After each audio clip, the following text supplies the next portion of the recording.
Thank you very much. I know our moderator, Catherine, very well.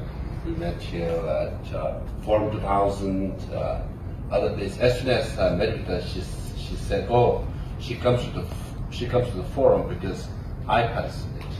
And I told her, I come to the forum because she moderates. So we have the best moderator. And then I asked whether I'll be the first or the last to speak. She said first.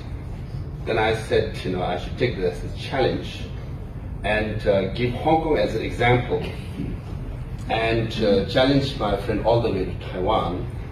And because if you look at the description of the title, it sounds as though China is in decline, it's slowing down. And then, we can afford to relax a bit. But I want to be the devil's advocate. I want to argue it's not declining. In fact, it's very strong, it's getting stronger, it's more of a threat. I say this based on Halifax Security Forum in November of 2019. Emily Lau was there, and people in Hong Kong were given this John McCain Leadership and Public Service Award for their bravery. And at the Night Owl event, I said at that time, I said, better be careful, people in Hong Kong, Chinese army will come and then they will control Hong Kong. And Emily Lau said, no, people in Hong Kong are so brave, we dominate the streets, we dominate the media space around the world, and China cannot do anything. And I said, pretty soon it will happen. And then by June of 2020, national security law came into being, and we have the first victim here. And then everything clamped down, and Hong Kong is from the headlines, is in the third pages now. So I hope this time I'll be proven wrong. So that's why I'm taking on the furthest guy, the guy the furthest, Mr. Wu from Taiwan. I would say that, attack on Taiwan is inevitable. I'm a Buddhist. I believe in nonviolence. I don't wish war, but this is how I see it. Why I say this is we all know, the former dean of Harvard Kennedy School has come out with a book called Thucydides' Trap, Inevitable War, where he had studied 2,000 years of great power politics. So whenever there's a great power and the rising power, 12 out of 16 times resulted in war. Meaning there is 75% chances, based on past history, that China challenging America will be decided through war. And then 75% chance is very high. Now we have to say which will be the hot spot. Taiwan is the immediate hot spot. Then there is India as well. Now we should remember, why I say this is whenever there is a rise of great power, first thing they do is they establish their greatness in the region. Meaning they have to get rid of number 2 and number 3. Once America rose to great power, they made sure that Canada and Mexico are nowhere near number 2. So whatever happens, that number 2 and 3 cannot challenge them. Who or which country in Asia could challenge China? India or Indonesia, Japan. But if you look at manpower, now India has become, as you said in the description, the largest populated country. But China's economy is strong at the moment because they dominate solar power, they dominate electronic, and then they dominate electric vehicle, EV, So if you look at new technology, China is dominating. Now, largest exporter of automobile in the whole world is China now. They have taken over America or Japan, right? So their economy is booming. They have the largest military, perhaps the strongest cyber capacity, and also largest, navy, right? So they are preparing in every sense of the word. So that's the threat. Now the issue is what would happen if there is an attack on Taiwan. Will the world come together or not? President Biden has said yes, yes, yes, without elaborating what does it mean by that. But now we are in Europe. And we know President Macron went to China, one of the first presidents to go, came back and said, what do you have to say? Oh, Taiwan is China's problem, Asia's problem, not Europe's problem. So that was a bit disappointing. If there's a problem in Europe, it's a problem of the world. But if there's a problem in Asia, it's not a problem of Europe, right? Europe has to choose. Of course, the war in Ukraine is a direct threat to Europe and is declared as a problem of the world, a threat to democracy, global democracy, and all that, which is all true. But then, if there is a threat to Taiwan, Taiwan is also democratic, right? So we have to share responsibilities as well. Because ultimately, I know there is a war fatigue in Europe, understandable. But morally, right, humanitarian-wise, you can do a lot if something happens in Taiwan. So ultimately, the choice is very clear. Whether you want a world dominated by the Communist Party of China, or you want the present existing world order. That's the choice. So whenever there's a great war, power politics, that's how it's decided. And that's what we have to live. Now, as far as Tibetans are concerned, I just had a luncheon discussion with 30 or so African counterparts, and our message is very simple. As a Tibetan, we have suffered and we continue to suffer. What we don't want is the rest of the world go through what Tibetans went through and going through, what Hong Kongers went through and going through, what Uyghurs, our friends, are going through, Mongolians going through, Chinese dissidents going through, and hopefully not, Taiwan might go through. Because if you remember, in the streets of Hong Kong, they used to, whenever there was this protest going on, they used to say, we don't want to be the next Tibet. The posters. And Hong Kong has become the other Tibet. Uyghurs, our friends, are all ready. We are part of the same boat. So we see it happening, unfolding right in front of our eyes. And then when that happens, so I hope the whole world will be in solidarity, because that's the choice you have. Because, if you look at the makeup of Chinese leadership, if you look at Xi Jinping, he wants to be at par with Mao Zedong, the founder of PRC. That's his ambition. He wants to reestablish China's dominance in the whole world. And obviously he wants to emulate himself as an emperor. Now it depends which dynasty you choose. Often they choose Tang Dynasty, which is the golden era. Once you choose Tang Dynasty in northern, Vietnam and a couple of other countries in Asia come under that domain, right? So, depending on what they choose. So as a leader, he has the ambition and he wants to be. As a country also, they want to be, and Communist Party of China also, they want to come and dominate the world. So, and I being a devil's advocate, the true sense of the word, right? Today we have a devil here. So, this is what's unfolding, and I want, our friends and people in this room to be aware. So, if I'm proven wrong, I'm very happy. If I'm proven right, do remember that I did say that to Emily Lau at Halifax Security Forum in November of 2019. You can Google that, there's a video about it.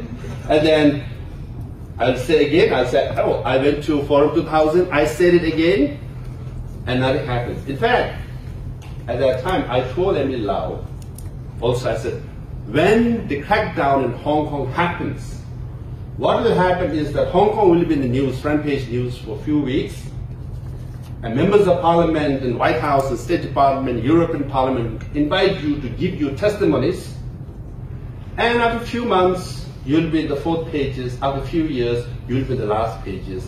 We Tibetans have seen it before. That's all you're going to get, press releases. And then you'll be a lost chapter, lost cause, and will be a lost chapter. So ultimately, we have to believe in ourselves as an activist, as people who believe in democracy, that we have to fight. We've been in this for the last 60 years, and our brothers and sisters from, East Turkestan, Mongolia, we've been in the trenches. So if you want some experience, wisdom, we're happy to share with you. With that note, I want to thank our best moderator and the best panelists of the forum. Thank you.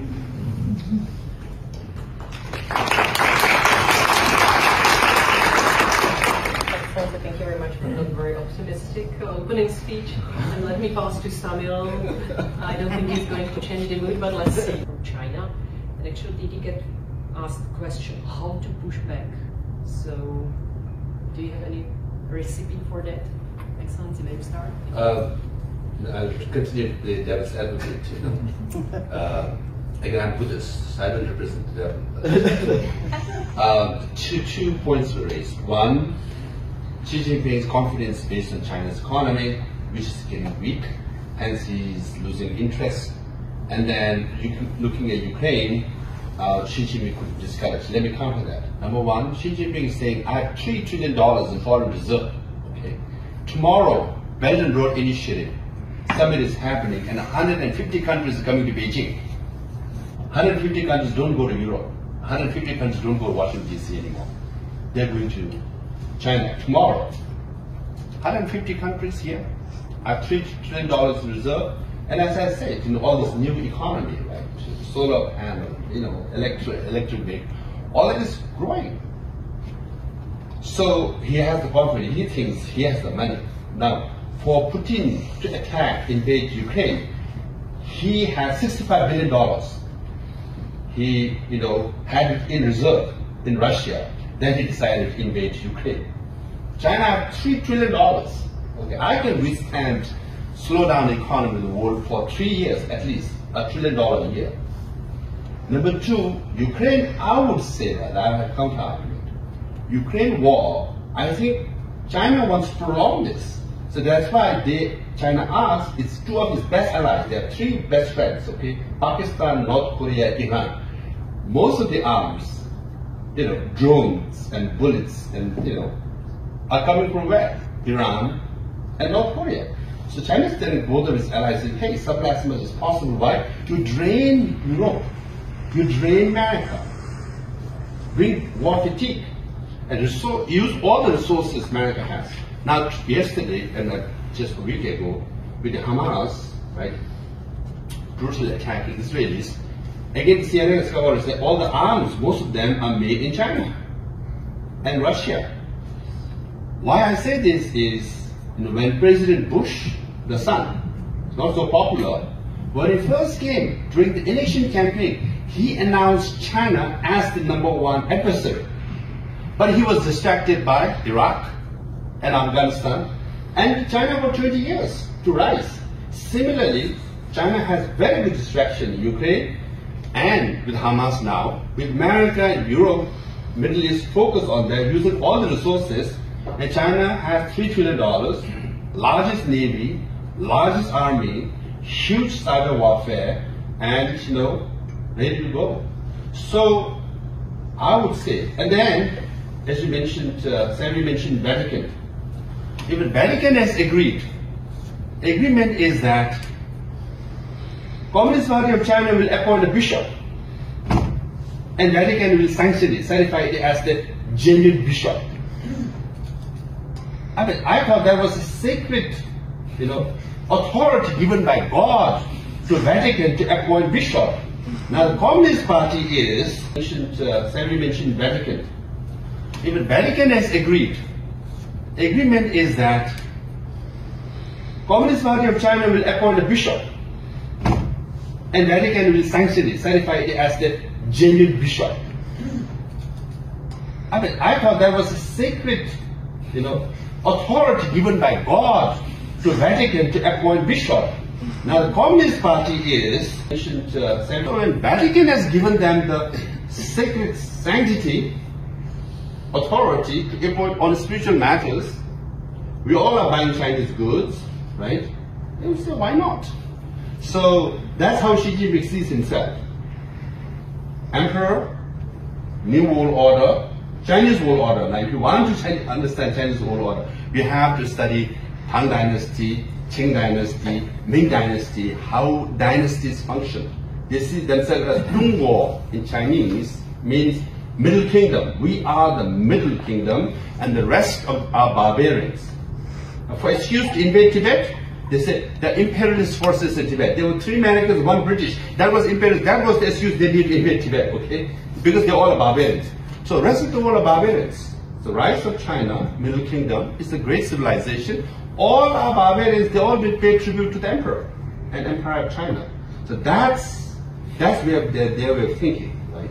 So Professor Yan mentioned that sometimes great power talk and peacefully give up authority. If it's not through war, even if you give up authority, are you willing to accept China's world order? So if you want to understand that, please understand Chinese dynasty, how they functioned. Thank you. I'm not trying to spokesperson, but I remember having a discussion with our Venezuelan friends. I said, now my suggestion was, hey, Venezuelans, you should form a government exile and make sure you stay on and fight. So no, half Venezuelans are against Maduro, right? We will get rid of him soon. Like Emily Lau said, half the people in Hong Kong are against CCP, and we know we will withstand that. But Maduro is still in power. Half the people in Venezuela, the 7 million are in exile now. The staying power of dictators who are willing to use anything. You don't have to go again, Assad in Syria, right? So there are many examples. So because they are paranoid, they will use every means possible to stay in power. So when that confrontation comes, right? So I don't want to continue to be devil's advocate. Now I want to be God's advocate, okay? Karma will kick in. They all die. Okay, this Buddhist notion. You are born, you die. Dictators come, dictators go. Great power come, great powers go. Okay, so we will win at the end. But at the moment, I'm alarming the whole world. So we'll be better prepared when something happens in Hong Kong. So I'm on the God side, so I just will end with that. Thank you, excellent. I was going to say Your Holiness, but I made once this mistake and we were in the panel together. So, Samuel, please. So I